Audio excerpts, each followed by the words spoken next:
Hello everyone, मैं गौरव परिमल आप सभी का स्वागत करता हूं हमारे यूट्यूब चैनल में। तो आज की इस क्लास में हम स्पीड टाइम डिस्टेंस व ट्रेन के कैसे क्वेश्चन सीजी व्यापम में विगत वर्षों में पूछे गए थे उनका सॉल्यूशन देखने वाले हैं। 5 क्वेश्चन मैं लूँगा आज रेलगाड़ी और स्पीड टाइम डिस्टेंस से। फिलहाल पिछले क्लास में दिया गया होमवर्क जो प्रॉफिट एंड लॉस की क्लास में मैंने दिया था उसका सॉल्यूशन देखते हैं किस प्रकार से उसका आंसर हम निकालते हैं कम समय में। एक व्यक्ति अपनी घड़ी को 1140 रुपये में बेचता है तो उसे 5% की हानि होती है। 5% की हानि होती है, यहाँ हानि हो रही है 5% की। अब हानि है इसका मतलब इसका फ्रैक्शन वैल्यू 1/20, तो CP जो होगा मैंने बताया हमेशा हर होता है, तो ये 20 क्या है CP है। 1 की हानि हो रही है, लॉस है, तो कितने में बेचेगा 19 रेशियो में बेचेगा। ठीक है, पहले अब वह उस घड़ी को किस मूल्य में बेचे कि उसे 5% का लाभ हो। अब 5% का जब लाभ होगा तो 1/20 5% तो होता ही है, तो इस बार एक ऐड कर देंगे क्योंकि लाभ होता है तो हम क्या कर देते हैं अंश को हर से ऐड कर देते हैं। तो इस बार का CP 20 ही रहेगा, ठीक है, लेकिन SP जो है वो क्या बन जाएगा 21 बन जाएगा। अब क्वेश्चन कहता है कि पहले वो अपनी घड़ी को 1140 में बेचता था, मतलब कि पहले वो 1140 में बेचता था और हमारे रेशियो वाले मेथड के अकॉर्डिंग वो 19 रेशियो में बेच रहा है। तो एक रेशियो का मतलब क्या होगा 19 छक्के 114 मतलब ये 60, एक रेशियो बराबर 60 रुपये। तो हमको बताना है कि जब 5% का फ़ायदा लेने के लिए उसको कितने में बेचना चाहिए, तो 21 रेशियो में बेचना चाहिए। और एक रेशियो बराबर 60 रुपये, तो 21 रेशियो बराबर 21 गुणित 60 हो गया। 6 कम 6 6 दूनी 12, 1260 रुपये इस क्वेश्चन का आंसर आ जाएगा, जो कि ऑप्शन बी है। ठीक है, तो ये तो हुआ होमवर्क का सॉल्यूशन, जो मैंने होमवर्क का क्वेश्चन दिया था उसका हल। अब स्टार्ट करते हैं हम क्या स्पीड टाइम डिस्टेंस का क्वेश्चन। तो ये जो मैंने 2 क्वेश्चन आपके स्क्रीन पे नज़र आ रहे होंगे, ये क्वेश्चन है RI के 2017 के। पहला क्वेश्चन, एक रेलगाड़ी पहली 300 किलोमीटर की दूरी 30 किलोमीटर प्रति घंटा की औसत चाल से तय करती है और आगे की समान दूरी 60 किलोमीटर प्रति घंटा की औसत चाल से तय करती है। कुल दूरी के लिए रेलगाड़ी की औसत चाल क्या होगी। देखिए 3 मेथड बताऊंगा इसके लिए मैं। मेथड नंबर 1 नॉर्मल, कि पहली 300 किलोमीटर की जो दूरी है उसको 30 किलोमीटर पर आवर से, दूसरा है 60 किलोमीटर पर आवर से। तो पहला 300 किलोमीटर और दूसरा वाला भी समान दूरी है तो 300 किलोमीटर। इसका मतलब औसत चाल मतलब क्या होता है कुल दूरी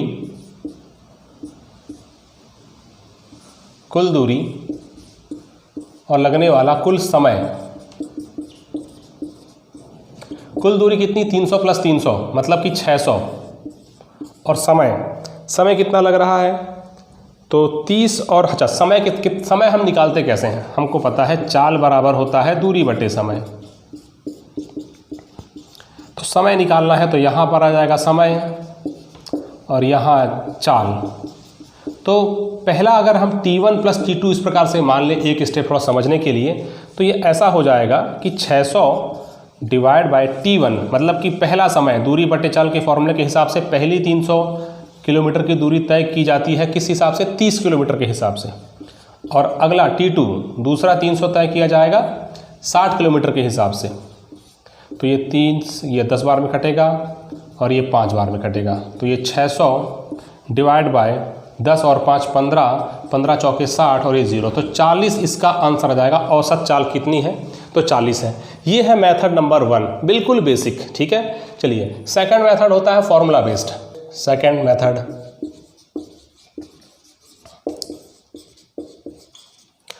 अगर दूरी समान है तो 2xy x + y, यहाँ 300 का कोई काम ही नहीं पड़ेगा फॉर्मूले में।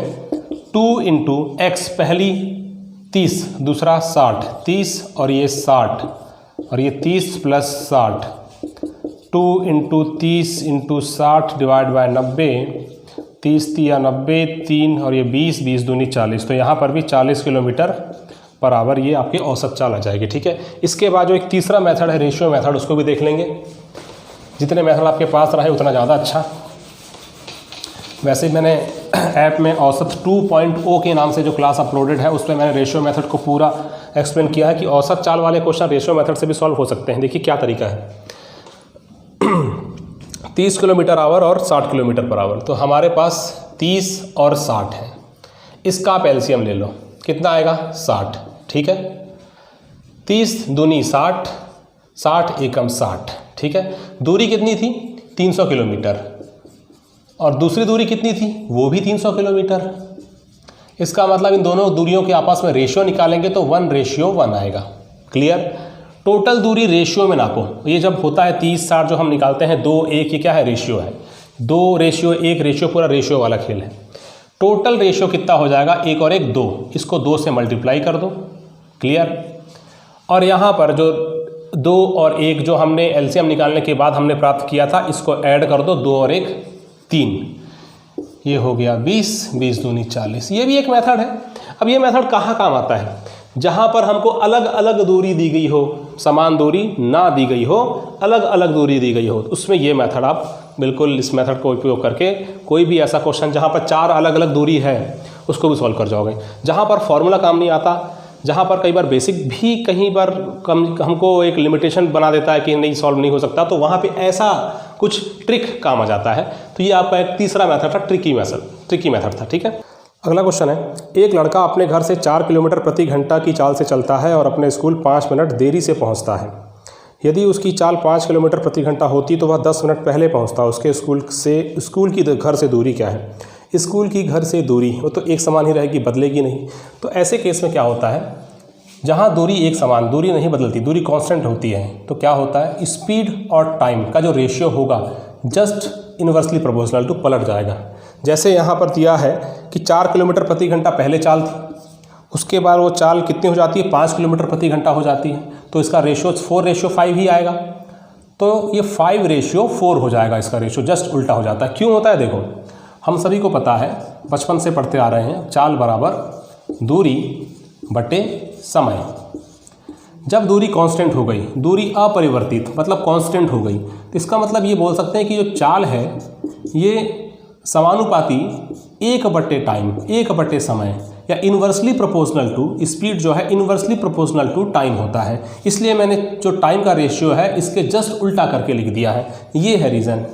ठीक है, तो जब वो 4 किलोमीटर प्रति घंटा की चाल से चलता था तो 5 मिनट देरी से पहुंचता था। तो एक पॉइंट ऑफ टाइम डिसाइड कर लो, ये पॉइंट ऑफ टाइम है, ये सही टाइम है। अगर वो 4 किलोमीटर प्रति घंटा की रफ्तार से तय करता है, तब वह 5 मिनट देरी से पहुंचता है, तो यहाँ से 5 मिनट देरी हो रही है उसको। अगर वो अपनी चाल 5 किलोमीटर प्रति घंटा करता है तो वह 10 मिनट पहले पहुँच जाता है, तो इस पॉइंट ऑफ टाइम से 10 मिनट पहले ही पहुँचा रहा है। तो 10 और 5 टोटल जो डिफरेंस है ये 15 मिनट का डिफरेंस है। लेकिन यहाँ रेशियो में कितने का है डिफरेंस? तो केवल एक रेशियो का डिफरेंस है। यहाँ 15 मिनट का डिफरेंस है, यहाँ 1 रेशियो का, तो यही 1 रेशियो बराबर 15 मिनट। तो 5 रेशियो बराबर 15 पंचे 75 मिनट, 4 रेशियो बराबर 15 चौके 60 मिनट। हमें बताना क्या था? स्कूल से घर की दूरी। स्पीड है 4 किलोमीटर पर आवर और टाइम है 75 मिनट, तो ये मिनट तो आवर में चेंज करेंगे तब जाके हम आगे सॉल्व करवाएंगे। तो 75 मिनट, इसका मतलब क्या हुआ, 60 मिनट प्लस 15 मिनट, यही हुआ। और 15 मिनट का मतलब ये बोल सकते हैं हम कि ये 1 घंटे का 1/4 हिस्सा है, 1/4 है। 1 घंटे का 1/4 कर दो तो 15 मिनट आएगा। तो सीधे सीधे मैं इसको ऐसा लिखता हूँ, 1/4 घंटे और 60 मिनट बराबर 1 घंटे। इसका मतलब 1 सही 1/4, तो 4 एकम 4 और 1 5/4 घंटे। तो 4 किलोमीटर पर आवर ये क्या है, स्पीड है, और टाइम लग रहा है 5/4 घंटे। तो हमें दूरी बताने में अब क्या बचा? कुछ नहीं, दूरी हम आसानी से निकाल सकते हैं। 4 × 5/4, 4 से 4 गया तो 5। ठीक है, तो ये 5 किलोमीटर आपका ऑप्शन नंबर ए इस क्वेश्चन का करेक्ट आंसर हो जाएगा। तो इस प्रकार से आपको क्वेश्चन सॉल्व करना था। ये जो रेशियो मेथड से हमने बहुत सारे टॉपिक कवर किए हैं। अगर आप सभी टॉपिक को रेशियो मेथड से आसानी से समझना चाहते हैं तो प्ले स्टोर में हमारा ऐप अवेलेबल है, वहाँ जा कर के डाउनलोड कीजिए। कहाँ मिलेगा ये? प्ले स्टोर में। ऐप का नाम क्या है? भूपेन मिश्रा। इसमें ऐप है, इसमें कोर्स है मैथ्स एंड रीजनिंग। 4099 प्राइस है, लेकिन ये हॉस्टल 30 का भी एक कूपन एक्टिव है। चलिए, अभी होली का त्यौहार है तो सभी के जितने भी हमारे कोर्स हैं उसमें चाहे टॉपिक वाइज मैथ्स की टेस्ट सीरीज हो या हाई लेवल की मैथ्स की टेस्ट सीरीज हो या मैथ्स एंड रीजनिंग का कोर्स हो या इंग्लिश का कोर्स हो या जितने भी कोर्स है हमारे ऐप में अवेलेबल, सभी में 30% का डिस्काउंट है। ठीक है, 30% का डिस्काउंट सभी के सभी कोर्सेस में। आपको टाइप करना है, कूपन अप्लाई करना है होली24 अप्लाई करने पर सभी कोर्सेज में 30% का डिस्काउंट मिल जाएगा। क्या क्या है आप अवेलेबल, तो टॉपिक वाइज टेस्ट सीरीज, इसमें टोटल 170 रुपये की टेस्ट सीरीज है, 17 टेस्ट मिलेंगे, हर एक टॉपिक से 30-30 क्वेश्चन मिलेंगे आपको।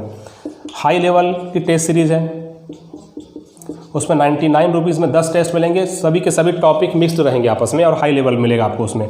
और एक इंग्लिश का कोर्स है जो 499 में अवेलेबल है, लेकिन अभी होली 24 लगाने के बाद 30% का डिस्काउंट सभी कोर्सेज में हमारे ऐप में जितने भी कोर्स अवेलेबल है उसमें मिलेगा। ठीक है, चलिए आगे। Next sprint time distance. वैसे बहुत सारे क्वेश्चन आए थे, एक क्लास में 5 क्वेश्चन ही लूँगा मैं। सबसे पहले तो होमवर्क, आप अगले क्लास में कौन सा होमवर्क क्वेश्चन क्या रहेगा वो आपको स्क्रीन पर नज़र आ रहा होगा। इस क्वेश्चन को आपको सॉल्व करना है और कमेंट करना है, आंसर देना है। आगे नेक्स्ट क्वेश्चन, अंजू स्थान ए से सुबह 6 बजे चलकर उसी दिन सुबह 10 बजे स्थान बी पर पहुंचती है। ऋतु स्थान बी से सुबह 7:30 बजे चलकर स्थान ए पर उसी दिन सुबह 11 बजे पहुंचती है। वे एक दूसरे से मिलेंगी कितने बजे? देखिए, ए और बी ये 2 स्थान हैं, तो सुबह 6 बजे चलकर उसी दिन सुबह 10 बजे स्थान बी पर पहुंचना, मतलब ए से निकलकर बी तक पहुंचना। ठीक है, तो इनको अंजू को लग रहे हैं 4 घंटे और बी से ए बजे, तो बी से ए में ऋतु को लग रहे हैं 7:30 से 11, मतलब कि 3.5 घंटे, 3.5 घंटे। हमें ये बताना है कि वे एक दूसरे से कितने बजे मिलेगी। सबसे पहली बात ये है, ऐसे क्वेश्चन में आपका जो स्टार्टिंग वाला टाइम है वो सेम होना चाहिए। सब स्टार्टिंग वाला टाइम कहने का मतलब अंजू कितने बजे चलना प्रारंभ की थी? सुबह 6 बजे, और ऋतु ने प्रारंभ किया चलना सुबह 7:30 बजे। तो सबसे पहले तो अंजू के द्वारा तय की गई दूरी 7:30 बजे तक कितनी दूरी तय की गई थी उसके द्वारा, ये हमको निकालना है। उसके बाद ही बची हुई दूरी पर हम आगे क्वेश्चन सॉल्व कर पाएंगे। तो 6 बजे से लेकर के 7:30 बजे के बीच तक की तय की गई दूरी अंजू के द्वारा निकालना पड़ेगा। तो ए से बी टोटल दूरी अभी हमें पता है क्या? नहीं पता है, तो हम मान लेते हैं डी है, कैपिटल डी है। और कुछ भी और पता होगा तो हाँ, ये पता है कि 4 घंटे लग रहे हैं, अंजू को 4 घंटे लग रहे हैं। इसका मतलब ये हुआ अंजू की चाल, तो चाल बराबर दूरी बटे समय, दूरी मतलब कि डी, आखिर डिस्टेंस तो दोनों कवर ही कर रहे हैं ना, D/4, ये हो गई चाल, अंजू की चाल। ठीक है, चलो इसको भी निकाल लेते हैं। ऋतु की चाल कितनी हो गई? तो D/ यहाँ पर 3.5 हो जाएगा। ये अंजू की चाल है और ये ऋतु की चाल है। ठीक है, चलिए अब 1.5 घंटे में तय की गई दूरी अंजू के द्वारा, तो दूरी अब यहाँ पर एक ही फॉर्मूले में पूरा स्पीड टाइम डिस्टेंस खत्म हो जाता है, चाल बराबर दूरी बटे समय। तो अंजू के द्वारा तय की गई दूरी कितने में? 1.5 घंटे में। तो 1.5 घंटे में कहने का मतलब 1.5, इस समय में दूरी कितनी दूरी तय करेगी? इसकी चाल क्या है? तो चाल है D/4। ठीक है, D/4। अब यहाँ से दूरी हम निकाल लेते हैं। ये 1.5 को मैं काम करूँगा, सीधे यहाँ ला लेता हूँ 1.5, तो दूरी निकल जाएगी। 1.5 को एक काम करता हूँ 3/2 लिख लेता हूँ, तो ये 3D/8 हो जाएगा। तो अंजू ने सुबह 6 बजे से 7:30 बजे तक 3D/8 दूरी तय कर चुकी है। अब बाकी बची हुई दूरी 7:30 से लेकर के आगे जितनी दूरी बच गई है, इसी दूरी पे कैलकुलेट करना होता है। मतलब कि सबके स्टार्टिंग लाइन सेम करना होता है। कितने बजे प्रारंभ कर रहे हैं दोनों? तो एक तो 6 बजे कर रही थी, एक 7:30 बजे कर रही थी। मैंने क्या किया, अब यहाँ 7:30 बजे से कैलकुलेट करूँगा। दोनों का स्टार्टिंग टाइम सेम होना चाहिए, 7:30 बजे से ही होना चाहिए। ठीक है, अब यहाँ पर देखिए बाकी बची हुई दूरी कितनी है। जब 3D/8 दूरी तय कर ली गई अंजू के द्वारा, तो पूरी दूरी थी T, 3D/8 तय कर ली गई, तो कितनी बची? 8D - 3D मतलब 5D/8। तो इसी 5D/8 में हमको क्वेश्चन आगे का सॉल्व करना पड़ेगा। चलिए आगे क्वेश्चन सॉल्व करते हैं। दूरी बची है 5D/8। हमें निकालना क्या है? एक दूसरे से कितने बजे मिलेगी, समय निकालना है। तो हम जानते हैं चाल बराबर दूरी बटे समय। अगर हम समय निकालना चाहते हैं तो दूरी बटे चाल। ये दूरी है 5d/8, दूरी बटे चाल। दोनों की चाल को हमें क्या करना पड़ेगा, जब एक विपरीत दिशा में चल रही है, एक दूसरे की तरफ ही चल रही है, दोनों की चाल को ऐड करना पड़ेगा। अंजू की चाल d/4, ऋतु की चाल d/3.5 ये है। चलो अब इसको सॉल्व कर दो, समय निकल जाएगा। तो 5d/8, सबसे पहले तो इसको थोड़ा सा सिंप्लीफाई करते हैं। 3.5 को 7/2 कर दूंगा तो 2 ऊपर चले जाएगा, ठीक है। अब इसका 4 सत्ते 28 हो जाएगा। 5d/8 डिवाइड बाय 4 सत्ते 28, 7d और यहाँ 4 दूनी 8d, तो ये हो जाएगा 60, 8 और 7 15d, 15d, d से d कैंसल, तो ये 5/8 गुणित 28/15, 5 तिया 15, 4 दूनी 8, 4 सत्ते 28, मतलब 7/6 ये आ गया। ये क्या है, समय है। कितने बजे मिलेगी, तो ये 7/6 ये है क्या आखिर, तो ये है आपका समय कितने में, आवर में, ठीक है। तो इसको हमें चेंज करना पड़ेगा मिनट में। तो 7/6 1 घंटे बराबर 60 मिनट, तो 6 ये 10 बार में कटेगा तो 70 मिनट के बाद, 70 मिनट के बाद कहाँ से, जब दोनों की स्टार्टिंग लाइन सेम थी, मतलब कि 7:30 बजे के 70 मिनट के बाद दोनों एक दूसरे से मिलेगी। 70 मिनट कहने का मतलब 1 घंटा 10 मिनट, यही है। तो 7:30 से 1 घंटे बाद कितना बजेगा, तो 8:30 बजेगा। और 8:30 से 10 मिनट और ले लो ज़्यादा, तो 8:30 मतलब कि 8 मिनट, 8:40 ये हुआ आपका टाइम, 8:40 AM है तो AM, इतने बजे दोनों एक दूसरे से मिलेंगे। तो ये बहुत अच्छा कॉन्सेप्चुअल क्वेश्चन था, बेसिक से सॉल्व करने से ज़्यादा जरूरी था, ठीक है। इसके लिए कोई ट्रिक वगैरह नहीं, यहाँ तो बेसिक ही काम आएगा। हर एक मेथड की लिमिटेशन होती है, कहीं कुछ क्वेश्चन बेसिक से सॉल्व होते हैं, कुछ ट्रिक से बहुत जल्दी हो जाते हैं, लेकिन हर ही क्वेश्चन को प्रत्येक क्वेश्चन को ट्रिक से बनाने जाएंगे तो ऐसा नहीं होता, ठीक है। चलिए नेक्स्ट क्वेश्चन जो होता है, नेक्स्ट क्वेश्चन जो है ये देखते हैं, और होमवर्क का सॉल्यूशन करके हल करके कमेंट कीजिएगा। और अगला टॉपिक आप कौन सा टॉपिक चाहते हैं, इसके लिए 5 क्वेश्चन जो प्रीवियस ईयर में आ चुके थे उससे भी कमेंट कीजिएगा। 2 रेलगाड़ियां जिनकी चाल क्रमशः 44 किलोमीटर प्रति घंटा और 55 किलोमीटर प्रति घंटा है, समांतर पटरियों पर विपरीत दिशा में चलते हैं। देखो सबसे पहला काम, अगर ऐसा कुछ भी नजर आया तो एक बार तो इसको लिख ही लेना चाहिए, भले आता सबको है लेकिन एक बार लिख लो। अब यहाँ से देखो ये लिखा है कि विपरीत दिशा में चलते हैं, तो विपरीत दिशा में चलेंगे तो चालें क्या होगी, जुड़ेंगी। 44 और 55 चालें जुड़ेगी। दूरी कितनी है अभी, समांतर पटरियों पर विपरीत दिशा में चलते हैं, एक दूसरे को 12 सेकंड में पार करते हैं, एक दूसरे को 12 सेकंड में पार करते हैं, ठीक है। समय लगता है पार करने में 12 सेकंड। यदि एक रेलगाड़ी की लंबाई 180 है तो दूसरी की ज्ञात करो। दूरी भी क्या होती, चाहे विपरीत हो या एक समान दिशा में हो, दूरी सदैव जोड़ी जाती है, याद रखेंगे। तो एक रेलगाड़ी की लंबाई 180 है, दूसरी की निकालना है तो x मान लेते हैं। और ये 12 सेकंड है, 180 मीटर है, ये मीटर और सेकंड है, तो 44 और 55 तो किलोमीटर प्रति घंटा है, तो इसको मुझे 5/18 से मल्टीप्लाई करना पड़ेगा। 44 और 55 हो गया आपका 99, 44 और 55, 5 4 9, हाँ ठीक है 99। तो 9 दूनी 18, 9 11, तो ये यहाँ से भी कटेगा 2 छक्के 12, तो 11 पंचे 55 इंटू 6, ठीक है। और यहाँ पर -180 ये आ गया x, तो 6 पंचे 30 का 0, हंसी लाई 3, 6 पंचे 30 3 33, 330 - 180 बराबर x, जो भी आंसर आएगा वो मीटर पे आएगा, ठीक है। तो ये आ गया 0, 18 और 15 33, तो 150 मीटर आपका ऑप्शन नंबर बी इस क्वेश्चन का करेक्ट आंसर हो जाएगा, ठीक। अब है क्लास का लास्ट क्वेश्चन। एक रेलगाड़ी 45 किलोमीटर प्रति घंटा की चाल से चलने पर किसी एक स्थान से गुजरने हेतु 10 सेकंड का समय लेती है, रेलगाड़ी की लंबाई ज्ञात कीजिए। सिंपल सा क्वेश्चन है। अच्छा, इसके पहले जो मैंने 2 क्वेश्चन लिया, ये सहायक परियोजना अधिकारी 2017 के प्रश्न पत्र से लिया गया क्वेश्चन था।